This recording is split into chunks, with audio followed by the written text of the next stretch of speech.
कोलकातार एक होटेल रे भयंकर अग्निकांड घटी।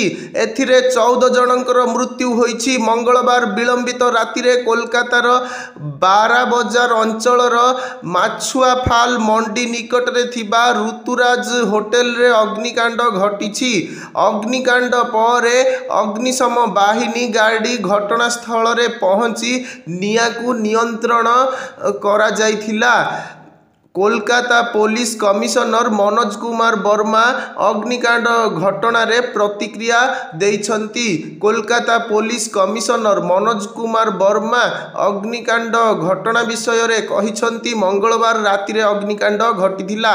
ए पर्यंत 14 जनक मृतदेह उद्धार करा जायछि एवं दल गुडिक द्वारा अनेक लोकन को उद्धार करा जायछि। निया को नियंत्रण करा जायछि एवं उद्धार कार्य जारी रही। निया किपरि लागिला ताहा जानिबा पई अधिक तदंत चली। तदंत पई एक स्वतंत्र दल मध्य गठन करा जायछि। अग्निकांडर कारण ए पर्यंत जणा पड़ी नाही।